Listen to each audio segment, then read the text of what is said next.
Moses Lucicu. Los 4 ángeles de la espiritualidad, la revelación del segundo ángel. Anteriormente hablé sobre la función del primer ángel de la espiritualidad, que agudiza la función espiritual del creyente. Trabaja en corazones y habilidades humanas. Agudiza el arte de pronunciar discursos con mayor sabiduría e intelecto. Este ángel agudiza los 5 sentidos para que puedan funcionar más allá del límite humano que suelen usar. Se supone que los hijos de Dios tienen visiones y comprensión desde el ámbito espiritual y desde la perspectiva del cielo. Deben elevarse más allá de la dimensión terrenal al reino celestial para percibir las cosas desde el cielo para que puedan dar sermones, enseñanzas y discursos con mayor profundidad y una visión espiritual precisa. La condición para entrar y operar en esta primera función de la espiritualidad es lo sagrado, que es la consagración al separarse y negar la vida propia. El crecimiento de un creyente se mide o se determina en proporción directa y correlación con el grado en que él permanece y vive con Jesús en el Espíritu, como está escrito en Gálatas 5:25. Si vivimos en el Espíritu, también caminemos en el Espíritu. Y Gálatas 5:16. Esto digo entonces, camina en el Espíritu, y no cumplirás la lujuria de la carne. También está de acuerdo con la profundidad de la pérdida y el sacrificio de su vida propia, como dice Lucas 9:23-24, y les dijo a todos: si algún hombre viene después de mí, que se niegue a sí mismo y tome su cruz diariamente y sígueme. 24. Porque el que salve su vida, la perderá, pero el que pierda su vida por mi causa, la salvará. La consagración de un creyente se indica por cuánto está involucrado su corazón con Jesús, como dice Marcos 12:30, y amarás al Señor tu Dios con todo tu corazón, y con toda tu alma, y con toda tu mente, y con toda tu fuerza. Este es el primer mandamiento. La consagración también significa vivir fuera de sus intereses personales, como dice Lucas 14:26. Si algún hombre viene a mí y no odia a su padre, madre, esposa, hijos, hermanos y hermanas, sí, y también su propia vida, él no puede ser mi discípulo. Y Lucas 14:33 del mismo modo, quien quiera que sea de ti que no abandona todo lo que tiene, no puede ser mi discípulo. Tal vida consagrada manifestará resultados divinos a través de las actividades de la fe, que tiene el espíritu de intercesión derivado de la presencia permanente de Jesús en su vida consagrada, y está impregnado del fruto del Espíritu. Estas escrituras se manifestarán en su vida consagrada. Mateo 5:46-48. Porque si amas a los que te aman, ¿qué recompensa tienes? ¿Ni siquiera los publicanos son iguales? 47. Y si solo saludan a sus hermanos, ¿qué hacen más que los demás? ¿Ni siquiera los publicanos así? 48. Sed, pues, perfectos, como vuestro Padre que está en los cielos es perfecto. Gálatas 5:22-24. Pero el fruto del Espíritu es amor, gozo, paz, paciencia, mansedumbre, bondad, fe. 23. Mansedumbre, templanza, en contra de eso no hay ley. 24. Y los que son de Cristo han crucificado la carne con los afectos y las lujurias. Recuerdo que cuando fui visitado por el ángel por primera vez, me dijeron: Moisés, caminamos por tu calle, entramos en tu casa, pero no nos ves y sientes que nuestra presencia es baja. Estás ocupado con los asuntos de la vida terrestre, estás lleno de las preocupaciones de esta vida, por lo tanto, pierdes tu sensibilidad espiritual. Amados, debemos recordar que nuestra consagración, nuestra dedicación y nuestra santidad hacen que el ángel de la espiritualidad agudice y active nuestras facultades espirituales. La consagración y el desarrollo son suficientes para llevarnos al cielo. El culto de la ofrenda de uno mismo en el altar del sacrificio es suficiente para abrir el antiguo portal del dominio celestial. Nuestra muerte en el altar y la adoración y culto al sacrificio propio es lo que el apóstol Pablo llamó adoración razonable. Romanos 12:1. Les ruego, por lo tanto, hermanos, por la misericordia de Dios, que presenten a sus cuerpos un sacrificio vivo, santo, aceptable para Dios, que es su servicio razonable. Nuestra vida debe ser un culto y culto al sacrificio del cuerpo para mantener una alta espiritualidad. Hermano y hermana, cuando el segundo ángel de la espiritualidad comenzó a hablar, dijo: el Señor me dio la orden de revelarte un secreto que debes entender y será bueno para ti.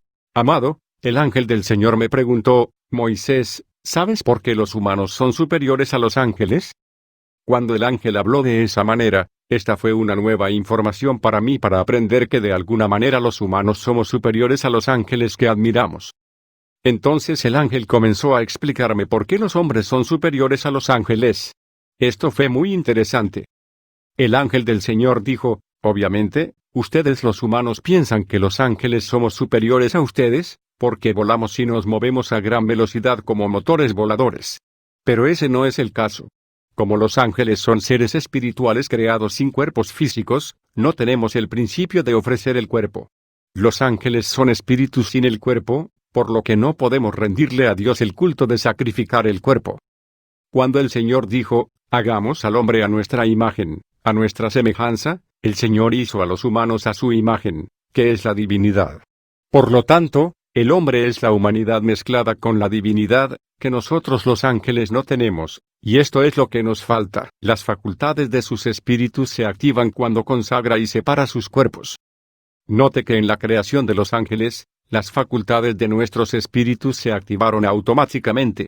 No tuvimos que hacer sacrificios para activar estas habilidades divinas.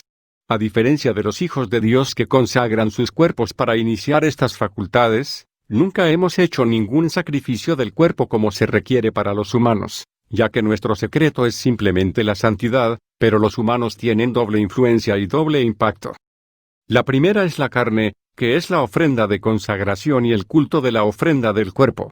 Además, tienes santidad, lo que te lleva a la divinidad.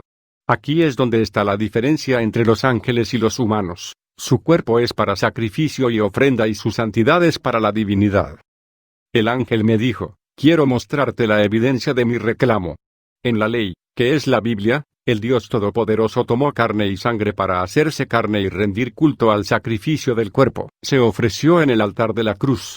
Como resultado, Él fue soberanamente elevado como está escrito en 1 Timoteo 3:16 y sin controversia es grande el misterio de la piedad. Dios se manifestó en la carne, justificado en el Espíritu, visto de los ángeles, predicado a los gentiles, creído en el mundo, recibido en la gloria. El ángel dijo, el Dios Todopoderoso se hizo carne y se convirtió en un sacrificio. Como resultado, fue exaltado soberanamente. Ahora quiero hacerte una pregunta, ¿no fue el Todopoderoso muy elevado antes de este sacrificio? ¿No fue siempre muy elevado? Este es un misterio porque la alta espiritualidad comienza con la carne. Si puedes entender esto, para ser tentado a pecar, necesitarás tener un cuerpo. Por lo tanto, te suplico que seas feliz siempre que seas tentado porque el principio de la carne se cumple en pruebas y tentaciones. El Todopoderoso se encarnó en carne humana cuando Cristo vino en la carne. Si no hubiera sido tentado en la carne, no habría experimentado y cumplido esta lección espiritual. Se suponía que el Dios Todopoderoso, el Cristo, sufriría el ejercicio de la mortificación. Nunca tenemos hambre. Pero el Todopoderoso necesitaba un cuerpo para experimentar hambre. Este es el significado de los 40 días y noches de ayuno y oración en el desierto para que el tentador venga a tentarlo. Esta fue la imposición del sufrimiento personal a propósito. Dios se encarnó para imponerse sufrimiento a propósito. El Todopoderoso ha tomado carne cuando dijo que la grandeza se encuentra en el sufrimiento en la carne. ¿Sabes por qué? Es porque el sufrimiento es la prueba del sacrificio. El Todopoderoso necesitaba un cuerpo por el bien de la soberanía de su nombre. Así, la gloria del último templo será mayor que la del primero. Ageo 2:9 La gloria de esta última casa será mayor que la de la primera, dijo el Señor de los ejércitos, y en este lugar daré paz, dijo el Señor de los ejércitos. El ángel me preguntó, ¿qué opinas de este nuevo templo? En el antiguo pacto, el Todopoderoso habitaba en la tienda. Esta fue la gloria inconsciente porque el templo estaba formado por elementos materiales que no sabían que la gloria de Dios estaba habitada. La gloria se apoderó de los utensilios del tabernáculo, pero no eran más que objetos inanimados. Este fue el primer templo. Sin embargo, el segundo templo será más glorioso porque será un templo consciente y vivo. El primer templo estaba hecho de material, pero el segundo templo es hombre. Por lo tanto, este segundo templo es físico, en los cuerpos de los hombres. 1 Corintios 6:19, que ¿no sabes que tu cuerpo es el templo del Espíritu Santo que está en ti, que tienes de Dios y que no eres tuyo? El profeta Isaías dice que era un hombre que sufría y que estaba acostumbrado a sufrir. Isaías 53, 3 fue despreciado y rechazado por los hombres, un hombre triste, familiarizado con el dolor. Necesitaba estar acostumbrado al sufrimiento, como dice la Biblia, bienaventurado el hombre que persevera bajo prueba porque cuando haya superado la prueba, recibirá la corona de vida que Dios ha prometido a quienes lo aman. Santiago 1:12. Entonces el ángel del Señor me dijo, Moisés, el primer ángel te habló que él trabaja en los corazones. Agudizó la funcionalidad de los hombres. Agudizó la capacidad de los hombres y el órgano de los sentidos cuando los hombres se separaron en consagración. Este es el primer paso hacia la espiritualidad. Sin embargo, trabajo en el campo de la tentación. No tiento a nadie, pero observo la reacción de los hijos de Dios durante las tentaciones, pruebas y pruebas. Observo cómo el creyente soporta la tentación, cómo resiste la tentación y cómo vence la tentación. El creyente debe acostumbrarse al sufrimiento de la tentación. Cada vez que los hijos de Dios son tentados, es un sufrimiento que se supone que deben soportar. Es el sufrimiento físico lo que tienen que superar. El propósito de este segundo ángel de la espiritualidad es observarnos, y él está esperando una reacción durante las pruebas y los juicios. Él observa cada vez que soportamos la tentación. Él observa cuando superamos la prueba, y cuando no cedemos a la tentación de cuando el creyente se acostumbra a sufrir al soportar las tentaciones, las pruebas y las pruebas, ha alcanzado un punto culminante en la espiritualidad. El ángel dijo, es en ese momento que reservo una corona para él. Es después de soportar la tentación que una corona está reservada para ti. Una corona está reservada para los hijos de Dios que se han acostumbrado al sufrimiento y a la tentación. Una corona está disponible solo para aquellos que soportan y soportan las tentaciones. Ahora quiero hablarte sobre el misterio de la corona que viene después de soportar el sufrimiento y la tentación. Cuando el Todopoderoso estaba lleno del Espíritu, fue al desierto en busca del tentador. Fue al desierto para encontrarse con el tentador. Se enfrentó a la tentación porque se suponía que esto le daría superioridad sobre el tentador. Jesús quería ser tentado deliberadamente para vencer la tentación y el sufrimiento que conlleva y tomar la superioridad sobre el tentador. Siempre que seas tentado si soportas la tentación y el sufrimiento, al final, serás superior al tentador. Es solo cuando soportas la prueba, la tentación y el sufrimiento que dominas al enemigo. Puedes afirmar que dominas al diablo y a los satanistas, pero esta dominación tendrá poder solo cuando hayas resistido y superado su tentación y sufrimiento. Ese es el origen de la superioridad. Antes de la tentación en el desierto, Jesús estaba lleno del Espíritu Santo, Lucas 4:1, pero después de vencer con éxito al tentador, Jesús regresó en el poder del Espíritu, Lucas 4:14. Lucas 4:1 y Jesús, lleno del Espíritu Santo, regresó del Jordán y fue llevado por el Espíritu al desierto. Lucas 4:14 y Jesús regresó en el poder del Espíritu a Galilea, y salió a la fama de él por toda la región alrededor. Por eso le doy la corona de la vida a quien ha resistido la tentación y soportó el sufrimiento fiel y exitosamente. De ahora en adelante, no veas la tentación como algo malo. Considera tus tentaciones y pruebas como los medios por los cuales el Todopoderoso quiere colocarte por encima de tu enemigo, el gobernante de este mundo. La cantidad de pruebas y pruebas en tu vida es la cantidad de grados que debes subir. Cada prueba y tentación es un grado en el que estás llamado a elevarte. Estas son dimensiones en el camino del creyente que llamamos espiritualidad. Este es el culto al sufrimiento y la privación que estás llamado a hacer. Dios no te obliga a soportar las pruebas y las tentaciones si tienes la libertad de ceder y sucumbir a ellas. Sin embargo, cada vez que la carne es tentadora, seductora o provocadora para que responda a sus deseos, despierta una alarma en su espiritualidad. Cuando se despiertan los deseos de la carne, el creyente será probado e intentará subyugarlo y reprimirlo. Se elevarán en su espiritualidad si superan con éxito esos deseos. Los que ceden ante la carne disminuirán su espiritualidad. La excitación de los deseos carnales ilícitos y los antojos levanta la alarma y amenaza a la espiritualidad. Aquellos que resisten de manera constante e inquebrantable a esas pruebas y tentaciones en un espíritu de paciencia y sufrimiento, le están ofreciendo a Dios el culto a la abnegación y la privación. Cuando te guardas de lo que puedes hacer en nombre de la privación, estás rindiendo culto al sacrificio personal al Señor. Cada vez que la carne ansía su satisfacción, esta es la alarma y la amenaza para su espiritualidad. Y cuando te resistes a la carne y sus deseos ilegales, has iniciado el culto a la abnegación, el sacrificio y la privación para el Señor. Este es el segundo principio de espiritualidad. Es por eso que está escrito en Juan 1:1. Al principio era la palabra, y la palabra estaba con Dios, y la palabra era Dios. 14 Y el Verbo se hizo carne y habitó entre nosotros, y vimos su gloria, la gloria del unigénito del Padre, lleno de gracia y de verdad. La gente vio la gloria del Todopoderoso cuando se hizo carne con la intención de sufrir y acostumbrarse al sufrimiento. La palabra de Dios dice que se acostumbró al sufrimiento. Isaías 53:3 fue despreciado y rechazado por los hombres, un hombre triste, familiarizado con el dolor. Cuando el Todopoderoso se hizo carne, cumplió la ley de la humanidad, la ley de la carne, porque la espiritualidad comienza en el cuerpo al crucificar la carne. El Dios Todopoderoso se acostumbró al sufrimiento para vencer la tentación y dominar al tentador. Está escrito en la ley que hemos contemplado su gloria, porque se ha hecho carne y humano, pero el Todopoderoso que se había manifestado en carne y humanidad después de experimentar sufrimiento y tentación fue elevado en gloria, porque la gloria está en la humanidad y la carne. Cuando te quedas en tu cuerpo, usas los elementos que te hacen sacerdote. Tenga en cuenta que debe ofrecerse. En el nuevo sacerdocio, tú eres el sacrificio. Eres tu sacrificio, tu carne es el sacrificio.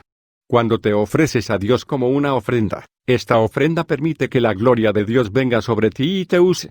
El que abusa de su cuerpo no tiene una ofrenda. El que santifica, purifica, inmola, consagra su cuerpo y luego ofrece su cuerpo santo a Dios como un sacrificio vivo verá la gloria de Dios descender y consumir su ofrenda. Porque Dios es un fuego consumidor. Hebreo 12:29, que hace a sus ministros llamas de fuego. Hebreo 1:7. La palabra se hizo carne, pero nosotros los ángeles no tenemos esta manifestación en carne. No podemos manifestarnos en la carne para acostumbrarnos al sufrimiento porque no tenemos carne. Te envidiamos mientras tú nos envidias. Es gracias a la ofrenda y la santificación de la carne que te unges por el Espíritu Santo y te vuelves carismático. No somos carismáticos, el carisma tiene que ver con la carne. Como no somos carne, no somos carismáticos. El carisma es a través de la ofrenda del cuerpo. La unción del Espíritu Santo y el carisma se produce cuando eres tentado en la carne y no cedes a las exigencias de la carne y te resistes. Nosotros los ángeles no estamos en la carne y no podemos ofrecer el cuerpo en sacrificio propio y resistencia a la tentación, por lo que no podemos tener acceso a la unción y el carisma del Espíritu Santo. Somos simplemente santos. ¿Cuál es tu concepto de espiritualidad? Cuando el Señor nos ordenó trabajar en ti en términos de espiritualidad, pensaste que la espiritualidad es la atmósfera de la presencia de Dios, pero la espiritualidad no es la atmósfera de la presencia de Dios, pero la espiritualidad es cuando un hombre comprende que Él es la ofrenda y el sacrificio. No es la imposición de manos como piensas. Cuando confías en pastores y profetas ungidos para imponer tus manos para aumentar tu espiritualidad, estás anulando la misión de los ángeles de la espiritualidad, cuyo papel es agudizar las facultades espirituales de tu hombre interior durante tus tiempos de consagración. La espiritualidad está en la naturaleza interior santificada del hombre que produce una atmósfera de la presencia de Dios, no al revés. Y esta atmósfera de la presencia de Dios la puede sentir el que ha estado viviendo una vida crucificada y santificada de consagración y resistencia a la tentación. No todos sentirán la atmósfera de la presencia de Dios en él. Solo el que practica el culto de la ofrenda, la abnegación, el sacrificio y la privación lo hará. Esta fue la última palabra del ángel del Señor. Hermano, cada vez que somos tentados, es una prueba que expondrá quiénes somos realmente y cuál es nuestro nivel espiritual. O nos oponemos y resistimos a la carne o cedemos a las demandas de la carne. Siempre que seamos tentados, el ángel de la espiritualidad estará presente para asistir a la prueba a la que estamos sujetos. Son aquellos que le rinden al Señor el culto al sufrimiento en su carne que pueden resistir y resistir las demandas de la carne. Hermano, tu cuerpo es la ofrenda y el sacrificio disponibles y a tu disposición, que se supone que debes ofrecer como sacrificio y ofrenda al Señor.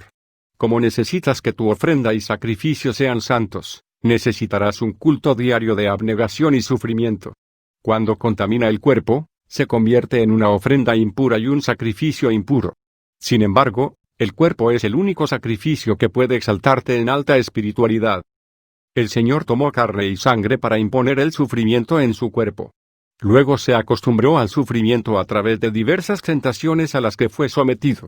El profeta Isaías dijo que el Señor era un hombre de sufrimiento que se acostumbró al sufrimiento. Debemos acostumbrarnos al sufrimiento, que son diversas tentaciones y pruebas que ocurren en nuestro cuerpo para mortificarlo. Este es el precio que debemos pagar cuando soportamos y resistimos estas pruebas, heredaremos la corona de gloria. Romanos 5, 3-5 También nos regocijamos en nuestros sufrimientos porque sabemos que el sufrimiento produce perseverancia, perseverancia, carácter y carácter. La esperanza no nos decepciona, porque Dios ha derramado su amor en nuestros corazones a través del Espíritu Santo, a quien nos ha dado. Nuestro cuerpo es una ofrenda y sacrificio. Tenemos el caso del Dios Todopoderoso que sabía la importancia del cuerpo que es una ofrenda. Tomó carne y sangre con la intención de sufrir y sacrificarse, y sufrió en la carne para confirmar su exaltación.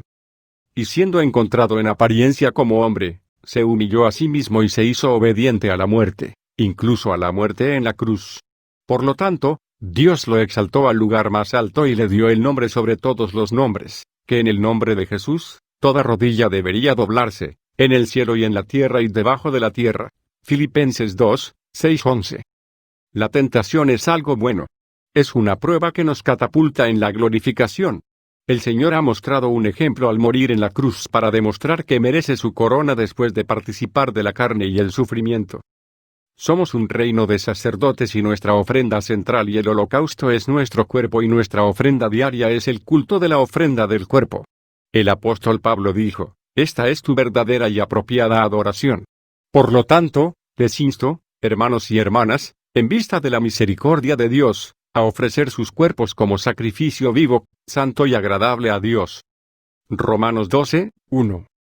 Cuando el Señor acordó sufrir en el monte de la transfiguración, brilló con gran luz. Cuando Moisés y Elías vinieron, le trajeron el mensaje de sufrimiento y muerte del Cordero en la cruz por la humanidad y cuando aceptó ser el sacrificio, brilló para que la gloria llegara como resultado del sacrificio. El cuerpo significa que el hombre es superior a los ángeles porque puede rendirle a Dios la adoración y el culto de la ofrenda de uno mismo para obtener la gloria. Los hijos de Dios deben vivir en el altar del sacrificio muriendo todos los días. Este es el servicio de adoración razonable ofrecido al Señor. Como dijo San Pablo, muero a diario. 1 Corintios 15:31. Los ángeles no tienen carne que ofrecer como sacrificio para obtener tal elevación y exaltación. Ellos son simplemente santos. El Todopoderoso se consiguió el cuerpo para morir en el altar y fue muy elevado. El temor del Señor nos da santidad y la ofrenda de uno mismo nos da gloria. Santiago 1:12 Bendito es el hombre que soporta la tentación, porque cuando haya resistido la prueba, recibirá la corona de vida, que el Señor ha prometido a los que le aman. Romanos 8:37 No, en todas estas cosas somos más que vencedores por medio de aquel que nos amó. Hebreos 2:18 Porque en cuanto él mismo ha sufrido ser tentado, puede socorrer a los que son tentados. Hebreos 4:15-16 Porque no tenemos un sumo sacerdote que no pueda ser tocado con el sentimiento de nuestras enfermedades, pero en todos los puntos fue tentado como nosotros, pero sin pecado. 16 Por lo tanto, acerquémonos con valentía al trono de la gracia, para que podamos obtener misericordia y encontrar gracia para ayudar en tiempos de necesidad. Santiago 1:2-3 Mis hermanos, cuenten todo gozo cuando caen en diversas tentaciones. 3 Sabiendo esto, que probar tu fe produce paciencia. 1 Juan 4:4 Ustedes son de Dios, hijitos, y los han vencido, porque mayor es el que está en ustedes que el que está en el mundo. Daniel 11:32 Y los que hacen maldad contra el pacto serán corrompidos por halagos, pero el pueblo que conoce a su Dios será fuerte y hará proezas. Proverbios 2:1-2 Hijo mío, si recibes mis palabras y escondes mis mandamientos contigo, 2 Para que inclines tu oído a la sabiduría, y apliques tu corazón a la comprensión. Mateo 6:13 Y no nos dejes caer en la tentación, sino líbranos del mal, porque tuyo es el reino y el poder, y la gloria, para siempre. Amén. Lucas 11:4 Y perdónanos nuestros pecados, porque también perdonamos a todos los que están en deuda con nosotros. Y no nos dejes caer en la tentación, sino líbranos del mal. 1 Timoteo 6:11-12 Pero tú, hombre de Dios, Huye de estas cosas, y sigue la justicia, la piedad, la fe, el amor, la paciencia, la mansedumbre. 12 Pelea la buena batalla de la fe, aférrate a la vida eterna, a lo cual también eres llamado, y has profesado una buena profesión ante muchos testigos. Santiago 4, 7 Someteos, pues, a Dios. Resistid al diablo, y huirá de vosotros. Mateo 26 2.41 Mira y ora para que no entres en tentación, el espíritu está dispuesto, pero la carne es débil. Marcos 14:38 Mírate y ora, para que no entres en tentación. El espíritu realmente está listo, pero la carne es débil. Lucas 22:40 Y cuando él estaba en el lugar, les dijo, oren para que no entren en la tentación. Mateo 18:8-9 ¿Por qué, si tu mano o tu pie te fuere ocasión de fuera, y echó de ellos de ti, mejor te es entrar en la vida cojo o manco, que teniendo 2 manos o 2 pies ser echado en fuego eterno? 9 Y si tu ojo te fuere ocasión de caer, y fundido que de ti, mejor te es entrar en la vida con un solo ojo, que teniendo 2 ojos ser echado en el infierno de fuego. 1 Corintios 7:5 Defraudarán uno al otro, a que sea con el consentimiento por un tiempo, para que puedan entregarse al ayuno y la oración, y reúnase nuevamente, que Satanás no lo tiente por su incontinencia. Hebreos 12:4 Aún no has resistido a la sangre, luchando contra el pecado. 2 Pedro 3:17 Tú, por lo tanto, amado, al ver que sabes estas cosas antes, ten cuidado de que tú también, siendo llevado por el error de los impíos, caigas de tu propia firmeza.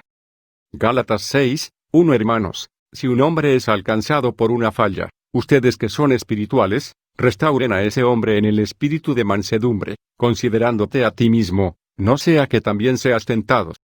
1 Tesalonicenses 5:22 Abstenerse de toda apariencia de maldad. Proverbios 1:10-15 Hijo mío, si los pecadores te incitan, no consientas. 11 Si dicen, ven con nosotros, esperemos sangre, acechemos en privado a los inocentes sin causa.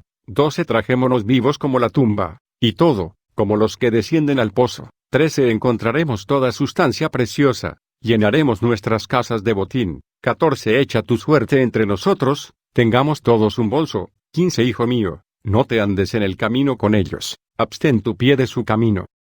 Romanos 6:12-14 No permitas que el pecado reine en tu cuerpo mortal, para que lo obedezcas en sus deseos. 13 Ni te entregues a tus miembros como instrumentos de injusticia para pecar, sino a Dios, como los que están vivos de entre los muertos, y a tus miembros como instrumentos de justicia para Dios. 14 Porque el pecado no tendrá dominio sobre ti, porque no estás bajo la ley sino bajo la gracia. Job 1:22 En todo esto Job no pecó, ni acusó a Dios tontamente. Génesis 39:7-10 Y sucedió que después de estas cosas, la esposa de su amo puso sus ojos en José, y ella dijo, acuéstate conmigo. 8 Pero él se negó y le dijo a la esposa de su amo, he aquí, mi amo no sabe lo que está conmigo en la casa, y ha confiado todo lo que tiene a mi mano. 9 No hay nadie más grande en esta casa que yo, ni él ha guardado nada a cambio de mí, pero que, debido a que es su mujer, ¿cómo, pues, haría yo este grande mal, y pecaría contra Dios? 10 Y sucedió que, mientras hablaba con José día a día, él no la escuchaba, ni mentía con ella ni estaba con ella. Job 2:10 Pero él le dijo, tú hablas como habla una de las mujeres necias. ¿Qué? ¿Recibiremos el bien de la mano de Dios y no recibiremos el mal? En todo esto, Job no pecó con sus labios. Jeremías 35:5-6 Y puse delante de los hijos de la casa de los recabitas ollas llenas de vino y copas, y les dije, bebeos de vino. 6 Pero dijeron, no beberemos vino, porque Jonadab, hijo de Recab, nuestro padre, nos ordenó, diciendo, no beberás vino, ni tú ni tus hijos para siempre. Daniel 1:8 Pero Daniel se propuso en su corazón que no se contaminaría con la porción de la carne del rey, ni con el vino que bebió, por lo tanto, pidió al príncipe de los eunucos que no se contaminase. Mateo 4:4 Pero él respondió y dijo, está escrito, el hombre no vivirá solo de pan, sino de toda palabra que sale de la boca de Dios. Lucas 4:4 Y Jesús le respondió, diciendo, escrito está, que el hombre no vivirá solo de pan, sino de toda palabra de Dios. Mateo 4:10 Entonces Jesús le dijo, ve, Satanás, porque está escrito, adorarás al Señor tu Dios, y a Él solo servirás. Lucas 4:8 Y Jesús respondió y le dijo, sácate de mí, Satanás, porque está escrito, adorarás al Señor tu Dios, y a Él solo servirás. 1 Corintios 10:13 No te ha tomado la tentación, sino algo que es común al hombre, pero Dios es fiel, quien no te dejará tentar por encima de lo que eres capaz, pero con la tentación también hará un camino para escapar, para que puedas soportarlo. Proverbios 6:28 ¿Se puede ir a las brasas y no quemarle los pies? Marcos 7:20-23 Y él dijo, lo que sale del hombre, eso contamina al hombre. 21 Porque desde adentro, del corazón de los hombres, proceden los malos pensamientos, adulterios, fornicaciones, asesinatos, 22 robos, avaricia, maldad, engaño, lascivia, un mal de ojo, blasfemia, orgullo, necedad. 23 Todas estas cosas malas provienen de adentro, y contaminan al hombre. Santiago 1:13 Que nadie diga que cuando es tentado, yo soy tentado por Dios, porque Dios no puede ser tentado con el mal, ni él tienta a ningún hombre. Salmos 38:9 Señor, todo mi deseo está delante de ti, y mi gemido no se esconde de ti. Santiago 1:3 Sabiendo esto, que probar tu fe produce paciencia. Lucas 4:2 Siendo 40 días tentado del diablo. Y en esos días no comió nada, y cuando terminaron, después tuvo hambre. Hebreos 4:15 Porque no tenemos un sumo sacerdote que no pueda ser tocado con el sentimiento de nuestras enfermedades, sino que fue tentado en todos los puntos como nosotros, pero sin pecado. Mateo 13:22 También el que recibió simiente entre las espinas es el que oye la palabra, y el cuidado de este mundo, y el engaño de las riquezas, ahogan la palabra, y se vuelve infructuoso. 2 Pedro 2:9 El Señor sabe cómo librar a los piadosos de las tentaciones, y reservar a los injustos para el día del juicio para ser castigados. Hebreos 6:10 Porque Dios no es injusto para olvidar tu trabajo y tu labor de amor, que has mostrado hacia su nombre, en el que has ministrado a los santos, y ministras. Lucas 11:44 Ay de vosotros, escribas y fariseos, hipócritas. Porque eres como tumbas que no parecen, y los hombres que caminan sobre ellas no son conscientes de ellas. 1 Corintios 7:22 Porque el que es llamado en el Señor, siendo un siervo, es el hombre libre del Señor, así también el que es llamado, siendo libre, es el siervo de Cristo. Proverbios 7:25-27 No permitas que tu corazón se doblegue a sus caminos, no te pierdas en sus caminos. 26 Porque ella ha derribado a muchos heridos, sí, muchos hombres fuertes han sido asesinados por ella. 27 Su casa es el camino al infierno, bajando a las cámaras de la muerte. Santiago 4:1-4 Signo de interrogación abierta ¿De dónde vienen las guerras y peleas entre ustedes? ¿Por qué no, incluso de tus lujurias que berrean en tus miembros? 2 Deseas y no tienes, matas, y deseas tener, y no puedes obtener, luchas y guerras, pero no lo has hecho, porque no lo pides. 3 Pedís, y no recibís, porque pedís mal, para que puedan consumir que en sus deseos. 4 Ustedes, adúlteros y adúlteras, ¿no saben que la amistad del mundo es enemistad con Dios? Quien sea, por lo tanto, amigo del mundo, es enemigo de Dios. Santiago 4:7 Someteos, pues, a Dios. Resistid al diablo, y huirá de vosotros.